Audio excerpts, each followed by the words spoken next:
ना ऐसा इशू करती है ना है नहीं। जीप के मामले को कुछ और रंग देने की कोशिश की जा रही है। जिस जीप की बात हो रही है वो पाक फौज की नहीं।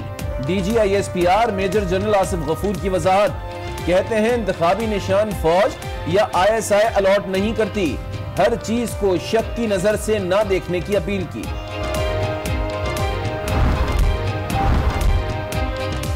जीप का इंतखाबी निशान लेने का फैसला खुद किया। चौधरी निसार भी बोल पड़े, कहते हैं किसी जीप ग्रुप का हिस्सा नहीं, ग्रुप बनाना होता तो पहले बना लेते, जीप के बजाय मुल्की मसाइल पर तवज्जो देने का मशवरा। सारे स्लोगन्स देते हैं, बहुत सारी बातचीत करते हैं। हम रब की मखलूक हैं और पाकिस्तान की अवाम के लिए अपनी ड्यूटी करते रहेंगे और हमें पता है कि हम कैसी मखलूक हैं। DGISPR ने खलाई मखलूक को सियासी इस्तिलाह करार दे दिया। फौज की इलेक्शन ड्यूटी से मुताल्लिक ब्रीफिंग, कहते हैं इलेक्शन में पाक फौज का बराह रास्त कोई किरदार नहीं, सिर्फ इलेक्शन कमीशन की मुआवनत करेंगे।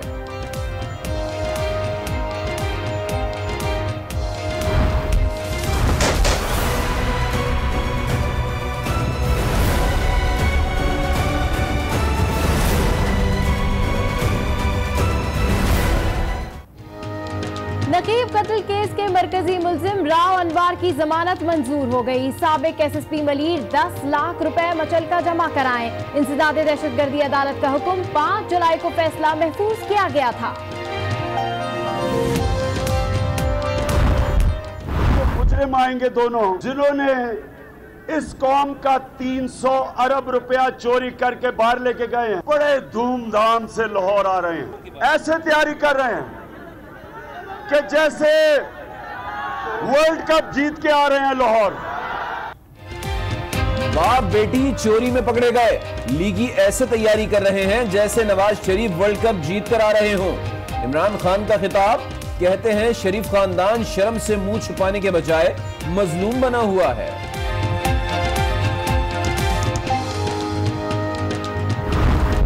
अदालत के हुक्म के तहत अपने आप को एक अरेस्ट कराने आ रहे हैं, लैंड कर रहे हैं वो इस लाहौर एयरपोर्ट पे। पंजाब हुकूमत जिम्मेदार है लॉ एंड ऑर्डर की। नवाज शरीफ और मरियम गिरफ्तारी देने आ रहे हैं। लाहौर में अमन कायम रखना सूबाई हुकूमत की जिम्मेदारी है। निगरां वजीर इत्तलाफ का रद्द अमल, कहते हैं अदालती फैसले का इंतखाबात पर असर नहीं पड़ेगा, हुकूमत किसी के खिलाफ कार्रवाई नहीं कर रही।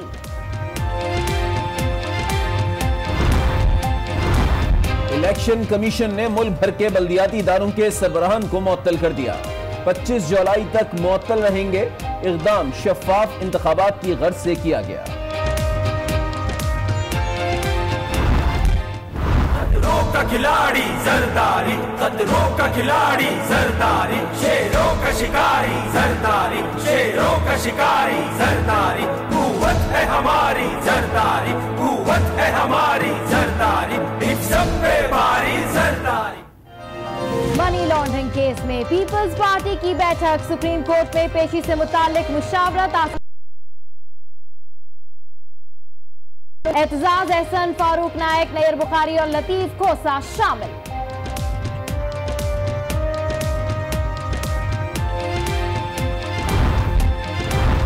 इंतखाबी अमल शफाफ बनाने के लिए NRO किया गया।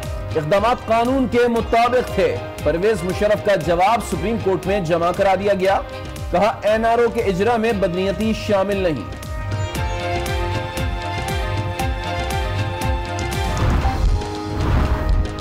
मुल्क में डैमों की तामीर, बैंकों के सरबराहों की प्रेस कॉन्फ्रेंस, हबीब बैंक का 10 करोड़ रुपए देने का ऐलान, स्टेट बैंक के अफसरान 2 दिन और मुलाजमीन 1 दिन की तनख्वाह का भी मसला है।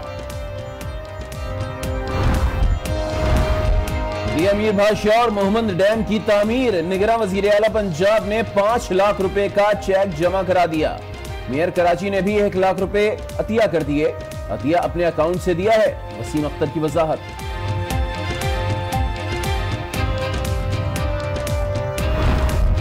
मैं हूं सबाशी और मैं हूं अली आबिद। सबसे पहले आपको बताएं कि आम इंतखाबात के हवाले से अहम खबर है। पोलिंग स्टेशन पर तैनात होने वाले फौजी अफसर को मजिस्ट्रेट दर्जा अव्वल के इख्तियारात हासिल होंगे। अब इलेक्शन कमीशन के मुताबिक फौजी एहलकार कवायद ज़वाबित की खिलाफ वर्जी की इत्ला पर प्रिजाइडिंग अफसर को देंगे और मुनासिब कार्रवाई न होने पर एहलकार अपने सीनियर अफसर को आगाह करेंगे। इस हवाले से मजीद तफसीलात जानते हैं आज न्यूज के नुमाइंदे यासिर नजर।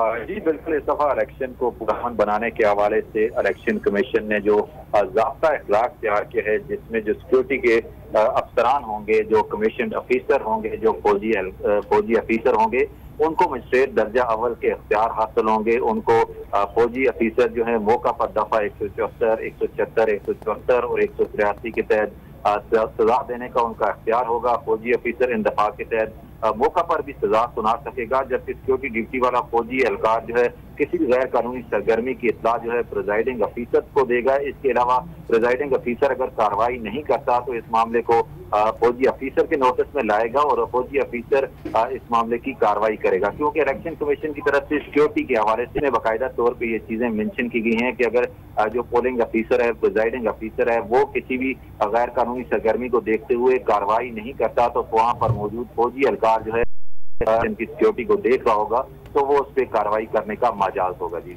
ठीक है, इलेक्शन कमीशन के मुताबिक फौजी एहलकार कवायद व ज़वाबित की खिलाफ वर्जी की इत्तला प्रिजाइडिंग ऑफिसर को देगा। तफसीलात से आगाह कर रहे थे यासिर नजर, आपका शुक्रिया।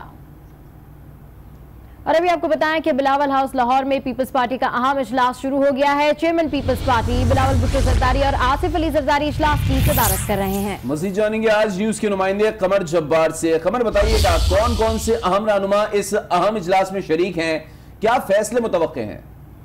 जी, सुप्रीम कोर्ट ने जो 12 तारीख को आसिफ अली जरदारी और फरियाल तारपुर को तलब किया है, उस हवाले से ये अहम मुशावरती इजलास जारी है। अर्ज कर रहे हैं सैयद खुर्शीद शाह, एतजाज एहसन, फारूक नाइक और दीगर सीनियर रहनुमा इस इजलास में शरीक हैं। और इजलास में यही फैसला किया गया है कि 12 जुलाई को आसिफ अली जरदारी और फरियाल तारपुर की लीगल टीम सुप्रीम कोर्ट जाएगी और वहां पर वकालतनामा जमा कराने के बाद जो भी इन पर फेक अकाउंट के हवाले से एलिगेशन लगाए गए जाएगा। ठीक है, बहुत शुक्रिया कमर जब्बार आपका। और अभी आपको बताएं कि जीप के निशान से मुतालिक सवाल के जवाब में मेजर जनरल आसिफ गफूर ने कहा कि निशान अफवाज पाकिस्तान या ISI जारी नहीं करती। जीप को जिसका रंग देने की कोशिश कर रहे हैं वो हमारी नहीं है। इस किस्म की ज्यादा जीपें उम्मीदवारों के पास है और वही इस्तेमाल करते हैं। जो रह गया वो जीप के निशान का है, तो निशान ना ISI इशू करती है ना अफवाज पाकिस्तान इशू करती है। और जीप जिसका रंग देने की कोशिश कर रहे हैं वो हमारी जीप है नहीं, ठीक है। इस किस्म की ज्यादा जीपें जो हैं वो कैंडिडेट्स के पास ही हैं, वो इस्तेमाल करते हैं। हर चीज को शक की नजर से नहीं देखें please. DGI SPR major general Asif Ghafoor का मजीद कहना है कि तमाम शुकूक व शुबहात और पोलिंग स्टेशन के अंदर और बाहर निगरानी करेंगे। तो आपने देखा है वक्त के साथ साथ उन तमाम शुकूक व शुबहात ने दम तोड़ा है और अल्लाह का शुक्र है कि पाकिस्तान एक दफ़ा फिर इलेक्शंस की तरफ जा रहा है। तो ये तीसरा इलेक्शन होगा जो कि पाकिस्तान में डेमोक्रेटिक प्रोसेस को जारी रखेगा। इंशाल्लाह 25 जुलाई को एक दफ़ा फिर अवाम जो है वो अपना हक अदा करेगी और मुल्क को एक और डेमोक्रेटिक दौर की तरफ लेके जाएगी। अफवाज पाकिस्तान का किरदार इन इलेक्शंस में इलेक्शन कमीशन ऑफ पाकिस्तान की मावनत को सपोर्ट देनी है उन तमाम टास्क में जो उन्होंने हमसे मांगे हैं। कंडक्ट में अफवाज पाकिस्तान का कोई डायरेक्ट रोल नहीं है। अब 2018 के इलेक्शन के लिए इलेक्शन कमीशन ऑफ पाकिस्तान ने आर्म फोर्सेस को टास्क किया है कि वो उनकी मदद करें to conduct the elections in a free, fair and transparent manner. To support conduct करवाना इलेक्शन कमीशन ऑफ पाकिस्तान की जिम्मेदारी है, लेकिन जो फ्री, फेयर, ट्रांसपेरेंट माहौल प्रोवाइड करना है उसमें आर्म फोर्सेस ऑफ पाकिस्तान उनकी मदद करेंगी। तर्जुमान पाक फौज की प्रेस कॉन्फ्रेंस में भी खलाई मखलूक का तस्करा हुआ। मेजर जनरल आसिफ गफूर ने कहा कि हम रब की मखलूक हैं, खलाई मखलूक। जब आप पॉलिटिक्स करते हैं तो बहुत सारे स्लोगन्स देते हैं, बहुत सारी बातचीत करते हैं। हम रब की मखलूक हैं और पाकिस्तान की अवाम के लिए अपनी ड्यूटी करते रहेंगे और हमें पता है कि हम कैसी मखलूक हैं। हम रब की मखलूक हैं और पाकिस्तान की अवाम के लिए अपनी जान का नजराना पेश करते हुए अपना ड्यूटी जो है पूरी करेंगे। द टाइम विल टेल कि इस किस्म के जो इल्काबात हैं उसका क्या असर हो सकता है। उधर कैप्टन रिटायर्ड मोहम्मद सफदर के मामले पर DG ISPR major general Asif Ghafoor ने बताया कि कैप्टन सफदर रिटायर्ड को सिविल कोर्ट में सजा हुई है। मामला मिलिट्री नौयत पर आया तो कानून के तहत ही कार्रवाई की जाएगी। सफदर का आपने पूछा, मैंने लास्ट टाइम भी कहा था very proudly, we are one of the institution जिसके जो रूल्स रेगुलेशंस हैं वो बहुत कोर्ट से उनको सजा हुई है। जब उनका केस एक स्टेज पे जिस काम के लिए आप कह रहे हैं वो स्टेज आएगी तो बिल्कुल उसके ऊपर जो आर्मी के रूल्स रेगुलेशन हैं उसके मुताबिक उनके साथ कार्रवाई की जाएगी इंशाल्लाह, जो भी रूल है। और अभी आपको बताएं कि इमरान खान का कहना है कि नवाज शरीफ कौम का पैसा चोरी करके बैरून मुल्क लेकर गए, उनके खिलाफ 2 साल तक केस लड़ा। अब आसिफ जरदारी की बारी है। बुलेर में जलसे से खिताब में उनका कहना था कि आसिफ जरदारी पर 70 अरब रुपए की मनी लॉन्ड्रिंग का इल्जाम है। करप्ट हुक्मरानों ने मुल्क को तबाही के दहाने पर पहुंचा दिया है। श्रीनगर में अदालत का फैसला आता है कि इसने 300 अरब रुपया इस कौम का बाहर लेके गया है। आपका पैसा, इस कौम का पैसा उसने पहले चोरी किया 30 सालों में और फिर चोरी करके बाहर लेके गया, जिसको कहते हैं मनी लॉन्ड्रिंग। आसिफ जरदारी के ऊपर जब आया, अब तो सुप्रीम कोर्ट ने उसको तलब किया। मैं पहले कह रहा था कि आसिफ जरदारी अब तुम्हारी बारी। 70 अरब रुपए का 70 अरब रुपए की मनी लॉन्ड्रिंग है।